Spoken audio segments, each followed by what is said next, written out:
Hello, Monetization Nation. One of the most essential parts of our entrepreneurial journey is the ability to continually learn. We should never stop learning. If we stop learning, we stop growing. Sir Richard Branson said, quote, "Formal education will make you a living. Self-education will make you a fortune," unquote. If we can learn from great books and courses, our mistakes and our successes, our mentors, our critics, and our customers, we will have the ability to continually find success. The worst thing we can do as entrepreneurs is to think we know everything and stop learning. Jeff Burningham, my guest today, is a friend that I made in my MBA program. Jeff was a recent candidate for governor of Utah. Jeff is a serial entrepreneur who's founded some very successful businesses. He's been on the board of directors of more than 10 startup companies. He's the founder and chairman of Peak Capital Partners, a $2 billion real estate investment firm, which was named the second fastest growing company in Utah and one of the 500 fastest growing privately held companies in the United States by Inc. magazine. In today's episode, we're going to discuss Jeff's career and how his passion for learning helped him get to where he is today. Tectonic shifts are constantly transforming the earth and business, causing destruction and huge growth opportunities. I'm Nathan William, the host of Monetization Nation, where we learn how to leverage business tectonic shifts to transform monetization. Thank you so much for joining us today, Jeff. Yeah, I'm glad to be here, Nathan. It's good to see you via Zoom. And now I get to grow a beard. Now that I'm not running for governor of Utah, I get to grow a beard. And your true self coming out. Yep, that's right. Yeah, I'm a little uncomfortable when you start reading off my bio, blah, blah. It's like a mile long too. Oh yeah, right. It's not, but I'm a dad, you know, I'm a husband and a dad of 4 kids and that's how I know you, as someone where those things, the family and the faith, those things that really matter are really what drives you and why you do what you do. Yeah, I try to have that drive me. You know, I'm definitely focused on impact. I mean, really, that's why I ran for governor. When I told a lot of my business friends and my network, number one, they couldn't believe it. Number two, they thought I still think I'm crazy. But I did it because of impact. So the point is, I'm definitely focused in that regard in entrepreneurial pursuits, but also, civic duty and certainly serving my family and trying to keep what matters most at the top of my priority list. So I try to do that. I hope so. Well, as we go through and tell your story today, maybe we can help convey that a little bit and tell that side of the story as well. Yeah. Can we start off by having you share with us something that you are super passionate about? Yeah, I am passionate about learning. I love learning. I love podcasts, actually. I'm passionate of podcasts. In fact, after the gubernatorial race, I started a podcast. I don't know if you know that. Yeah, so I actually found it. It's the Extraordinary Ordinary. Yeah, Jeff Burningham. Search that up, The Extraordinary Ordinary. It's kind of saying how it's telling people stories. It's not political. I have the Huntsmans on there, and then I have business leaders from Utah, like the founder of Homey, Johnny Hanna, on there, religious leaders from different faith organizations. And it's really just kind of telling the story about how obviously all of us and our stories are extraordinary. Like it's a miracle that we're even here, that we're alive, that we're breathing, that it's sunny outside, that I can see you via Zoom. I don't even, know how this works. It's just a miracle, but also we're very ordinary. We all struggle in a lot of the same ways. Somehow we forget that at times. And obviously it's been a judgmental and harsh time. We're coming out of the pandemic, a lot of political discord. And after coming out of the governor's race, I felt like I kind of wanted to rinse myself clean of the negativity and just share good stories. So anyways, that's what the Us podcast is, but that's something I'm really passionate about right now. Actually, I'm building a studio actually right below me in my house. It's about 90% done. And we'll start the second season here shortly once the studio is up and running. But I'm passionate about that. And one of the reasons I'm passionate about that is learning. I love to learn. That's where we met, or one of the ways we met, Nathan, is getting an advanced degree together. And, I love to learn. There's a lot of different ways to learn. I just got back from Alaska last week, heli skiing in Alaska last week. That's a way to learn, to be on a humongous glacier in the Chugach National Forest and see the glaciers and ski the snow and be with great friends and business partners. And so I'm passionate about learning, and all those things kind of go together. I saw those ridiculous pictures on your Facebook page today. Yeah, the Northern Lights were unbelievable. So anyways, that was cool. I haven't really seen those. And then, yeah, it's impossible to capture by picture the beauty, the grandeur, the scale of Alaska. And to be like this little mosquito on this massive mountain, in this massive mountain range, kind of having your life potentially in peril, with a lot of snow and crevasses, and it's humbling, and you learn a lot. Is exciting and fun. And it was also cold, really cold, but it was a great time. So that's something I'm really passionate about right now, Nathan. Learning. Thank you. Growing, always. Yeah. And that was phenomenal to be able to do that MBA program and to have people like you, although there's not a lot of people like you anywhere, but it was amazing to have people of your caliber participating and learning together with them in that program. Yeah. That was the best part of that whole program, was the peers that we were able to learn with and connect with. Isn't that the best part of everything? Yeah, that's true. We're both old enough. I think we're about the same age, in our 40s. Really, it's about relationships. We often focus on results or things we want to get done, and sometimes those are important. But really, at the end of the day, it's about the result we really want are the relationships. And whether that's in an MBA program or a business or a family or a community, those relationships are what matter most. And that's what matters most to me. And I think that's always what matters in the end. Yeah. Okay, so I would like to go on a journey with you. I'd like to do a little blast from the past in this interview. Let's start with your very first entrepreneurial experience. Maybe just tell us the story. And I'd like to just go through some of you've done so many of these different ventures for yourself and helping other organizations through their ventures. Maybe tell us your best stories. And as you do, maybe tell us your top takeaway. What is the best lesson you learned from each of those experiences? Yeah, that's great. I grew up in Spokane, Washington, and my first entrepreneurial experience was when I was 12 or 13, actually. There was a knock at my door. I overheard my mom talking to a salesperson who was selling a carpet cleaner. And of course, my mom nicely said, "No, thanks." And I said, "Wait, Mom, let's get that carpet cleaner." We lived across from the elementary school. I said, "Let's get that carpet cleaner and clean the carpets of the elementary school and, at our dentist's office and our doctor's office, maybe our churches."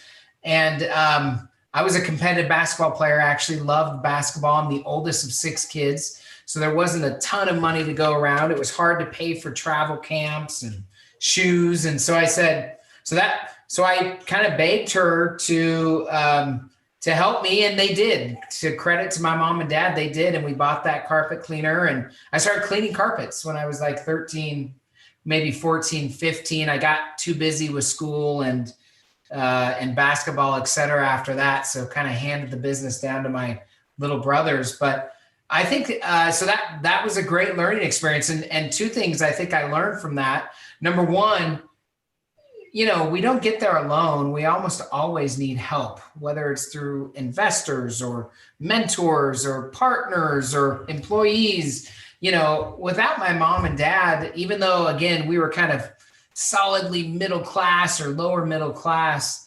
I wouldn't have been able to make it without them. They were able to finance or buy the carpet cleaner. I was able to pay them back. And so without that little investment, it wouldn't have happened. So that's one. The second thing I learned, which I really love, team sports. All my kids still play team sports. And one of the reasons I love it, it just teaches you that you can do things. And I learned from that venture that I could do it. Like I could start a business. Even as a kid, I could start a business. I could hustle. I could talk to my dentist. I could talk to my doctor. I could talk to the principal, and I could convince them to allow me to provide a service, hopefully a superior service or as good at a better price. And even I, as a teenager, could make it happen. So that's my earliest. I mean, my first scalable business was as an undergrad at BYU. It was a technology company, started with a partner, sharp guy, great guy, a tech guy. And we grew and scaled that business through 9/11, so through the dot-com bubble bursting. And it was a really good learning experience. We ultimately sold that company to a NASDAQ-listed firm. Was that MindWire? It was MindWire, yep. And we won the BYU business. It was then called the business plan competition, as you remember, Nathan. Now it's the business model competition, which is what year did you win it? I won it in 97. Oh, cool. I won it in, I mean, this might be off a year. No, in 2000 or 2001. Okay. So you were 3 or 4 years after me. Yeah, 3 or 4 years after you. I think it was 01. I graduated in 01, and I think it was in 01 that, we won those competitions. And, but it might've been 2000. And it was a great experience selling. I mean, I negotiated the sale of my business. I was a 23-year-old, or I guess 25 at that point, 25-year-old undergrad from BYU, graduated, had been working in the business for a couple of years, and sold that to a publicly traded company, negotiated the sale with, this is no joke, a Harvard CEO, 50-something-year-old CEO. Somehow I had the audacity to think that I could just like do that. And I did, by the way, but it maybe didn't end up the best it could have for me or for my partner. But we did okay for 20-somethings. And,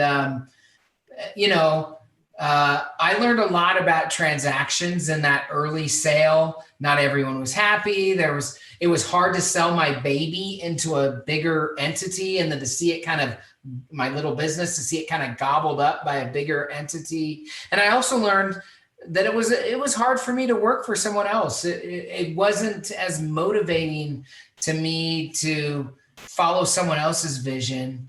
I always like to set the vision, set the plan, set the course with my team, of course. And, we had a 2-year earnout, and I think I was there for like 2 years and a week left. And in this one, I'd say I learned a lot about a transaction. I learned about challenges of selling your business, about seeing it gobbled up by a bigger business. I learned about software, running a software company and recurring revenue streams. Yep. Learned about software and the difference between productizing like a software product with recurring revenue and services, which, ebb and flow and aren't as valuable. We scaled up to 20 or so employees. We had a super sharp team, great people, much smarter than me or my partner.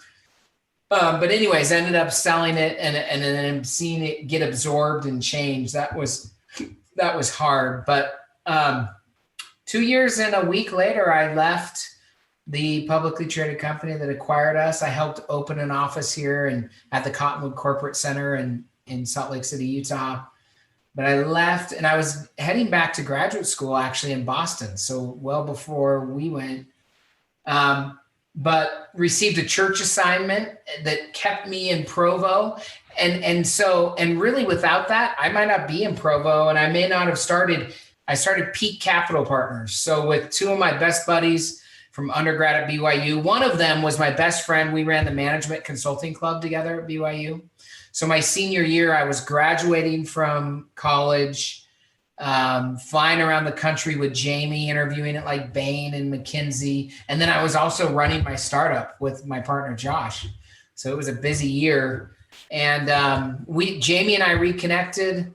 He introduced me. He was at Wharton MBA at that point, introduced me to our third partner, Jeff Danley. So two Jeffs and a Jamie, who was an MBA from Dartmouth, and they had met back east.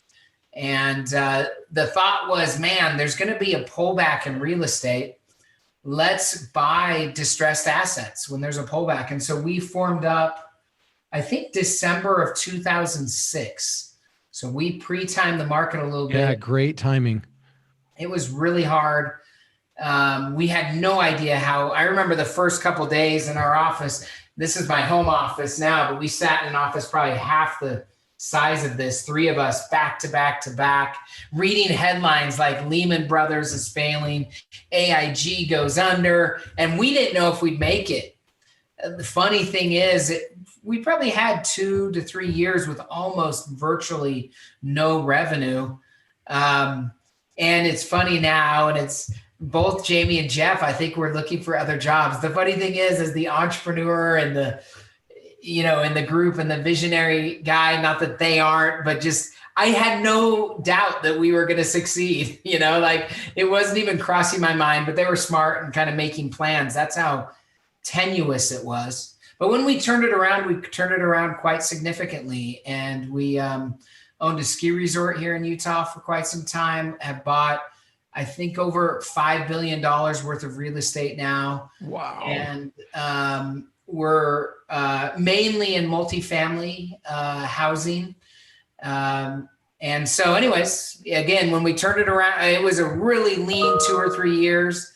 But when we turned it turned around quite significantly. We've been one of the fastest growing businesses in Utah for the last 5 or 10 years. And it's been a really fun ride. Those guys are still my partners. I was in meetings with them yesterday, partner meetings. And it's been good. We've scaled up our organization. We now have close to 800 employees, 700 to 800 employees. That's between a home investment office and an owner. And then we have a management company called Peak Living that manages, we own close to 30,000 doors around the country. And so that's where a lot of the headcount is. And so it's been fun. And then I started a venture fund, which Yeah. I think anyways. So before we go to the venture fund, let's talk about Peak really quick. What have you learned there? What's the biggest lesson, the biggest takeaway? Yeah, there's a couple things I've learned. Number one, private equity is good. You remember when Mitt Romney ran for president? I got some advice from Mitt before running for governor. He's been a friend for a while. And you remember when he ran for president and it was like, private equity is so bad. There are some bad people in every industry, but the people that I know in private equity, and certainly at our firm at Peak Capital, are some of the best people I've ever known. Private equity is simply taking private capital and investing it in assets together. And so think of a non-public company, a private company, or in our case, mainly private real estate assets, like 90+% private real estate assets, and owning that together. It's a great. So that's one thing I've learned. Number two, man, I've learned how, those first 5 years, 3 years for sure, 5, 6, 7 years at Peak, were so lean. I mean, we put everything back into the business. We didn't, we had lots of employees by then, but Jeff, Jamie, and I didn't take any money. We paid our payroll and it was really lean. But again, when the flywheel turned, I'm surprised at the amount of cash that flows once you've figured out a business. So don't give up. Like, it can take 3, 5, 7 years and for the cash to really start coming in and for there to be profits to share and to reinvest in other things. I've learned the value of good partners. I lecture at BYU quite a bit, which is just down the street from me here, and guest lecture for entrepreneurship classes. And I always say, I like team sports. I like having partners. And there are 2 things to look for in partners. Number one, don't ever get a partner that doesn't have your same baseline ethics or morals. And I'm not talking about religion here at all. I'm talking about, honesty, integrity, work ethic. So find partners that see the same way you do in that regard. But then get partners that 1 + 1 = 3, that complement your weaknesses. So be self-aware, know where you're strong, know where you're weaker, and get partners that can complement your weaknesses. So when you put two of them together, it equals more than the sum of the parts. And that's certainly true with Jeff and Jamie. They're great operators. They're much better than I am, much smarter. I'm not sure they're better looking, but they can't, they grow a beard like that, but pretty much everything else, they're better. And so anyways, there's some of the key takeaways from, I also learned a lot, about myself. I really love the start. I really love the early stages. And maybe this will wrap up my business career and resume or story, Nathan, if that's what you want. But once peak capital had scaled up and survival wasn't a question anymore, and it wasn't hand-to-hand combat, and we didn't know if we weren't going to make it, that took them 5 years. And I kind of start losing interest in a business when it's scaled or scaling up. You might be similar. Yeah, so, I am similar. Yeah, I really like those early years. Most people don't. There's a lot of risk. It's really hard.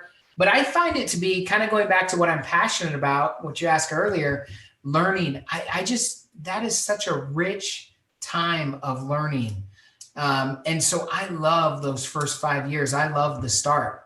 So when peak capital kind of scaled up, and for the first time, Jeff, Jamie, and I sat around the table and said, hey, we have some extra money. That we don't have to put back in the business. What should we do with it? And I said, I know exactly what we should do with it. There is an oversupply of good entrepreneurs in the state of Utah, which is where we all live and where our headquarters are. And there's an undersupply of good capital. Let's take this extra money and invest in the best and brightest up and coming entrepreneurs in our state. And so we started angel investing. In fact, the first angel investment we made, which should be somewhat familiar to people and definitely here in Utah, was a company called Owlet. Do you know Owlet, Nathan? That's the baby product company. Yeah, they create their first product was smart booties that allow you to know if your infant's in distress, and they alert your phone and you can come save your child if you need to. They just went public via a SPAC about a month ago for, I think it was a $1.4 billion SPAC. Wow. I saw that company pitch at BYU. I was a judge in a 1-minute pitch contest of 30 companies. And I said, Kurt Workman was the CEO and Owlet. That is the best business here. I started mentoring to him, talking to him. And that was our first angel investment, actually. So we started making angel investments. And then very quickly, a lot of our real estate investors were interested in investing with us in venture as well. And so we raised a venture fund, a quick $23 million first fund, raised it pretty much alone in just a couple months, and started deploying it into, one of the first investments in the fund was Podium, which again, if you live in Utah, you know Podium, yeah. Homey. I mean, there's a lot of well-known businesses in the state of Utah that were kind of our first investments via the fund. We're now investing out of Fund 3 and have made probably 60 investments across the 3 funds. And some of the best and brightest entrepreneurs in the state of Utah. Neighbor, if you've heard of Neighbor, just raised a $53 million Series B today. We were the first investor in Neighbor. In fact, they officed with us for the first 6 months. Wow. But Neighbor, Homey, Podium, TaxBit, Divvy, MX, Those are some great companies. Yeah, some really cool companies that we love. Kind of my thesis around not being enough capital, but being a lot of smart entrepreneurs has played out, and it's been awesome here in Utah. A couple others, Route, I'm just looking them up. Route, I don't want to leave people out. Route, Weave, Filevine. Anyways, a lot of cool companies. And then I lost my mind and ran for governor. So there's my long entrepreneurship story. So when you ran for governor, did you step away from your other ventures and hand the operations over to others? I did. So I actually turned 44 in 5 days. And when I was in my late 30s, I told Sally, my wife, that, man, it was all encompassing. Starting businesses takes a lot, as you know. Yeah. And it takes a lot of work. I was running probably faster than I should, which was causing my wife and family to run faster than they should. So I promised her that when I turned 40, I would take a step back So I started hiring CEOs for all my companies, and I didn't quite make it. It was not till I was 41. So about 3 years ago that I kind of stepped back. My partner took over Peak Ventures. We hired a CEO actually outside of Jeff, Jamie, and I at Peak Capital, Chris Manning, a great acquisitions guy that we brought here, and he lives in Park City. And so we had everything kind of set up and we're running. And I was kind of acting as the chairman for all these companies, and then decided to run for governor. And really, so I was still involved almost on a daily basis at that point. But when I decided really to run for governor, I don't want to overstate it, but I wasn't involved more than probably a day a week for a year or 18 months as I was running for governor. So I went all in on the governor run. And so, yeah, it was fun. Thank you so much, Jeff, for sharing your stories and insights with us today. Here are some of my key takeaways from this episode. Number 1, we should never stop learning. If we stop learning, we stop growing. Number 2, learning is a choice. We should actively search for new opportunities for growth and learning to constantly progress. Number 3, our businesses should be about relationships. While we may have the skills necessary to start a business by ourselves, we will have a much greater capacity for success when we get the help of others. Number 4, it might take 2 or 3 years to earn a profit, but if we put in the work and effort, we can turn our business around and become extremely successful. Number 5, we should be intentional about who we choose to partner with. Our partners should have similar values as us and should complement our strengths and weaknesses. If you want to learn more about Jeff or connect with him, you can find him on LinkedIn or Twitter, or visit his company's website at peakcapitalpartners.com. And there's links to those websites on the blog post for this episode at monetizationnation.com. Do you want to be a better digital monetizer? Then please follow these channels to receive free digital monetization content. Number 1, you can get a free passion marketing ebook and learn about how to be a top priority for your ideal customers at passionmarketing.com. Number 2, you can subscribe to the free Monetization e-magazine at monetizationnation.com. Number 3, you can subscribe to the Monetization Nation podcast and YouTube channel. And number 4, please follow Monetization Nation on Instagram and Twitter. What are the most important lessons you've learned during your career? Please join our private Monetization Nation Facebook group and share your insights with other digital monetizers. Thanks for joining me for this episode. I wish you success in your lifelong pursuit of learning. Do you want to become a better digital monetizer? To receive great monetization stories and secrets, please go to monetizationnation.com and join free. And if you liked today's episode, please subscribe to the show and share it.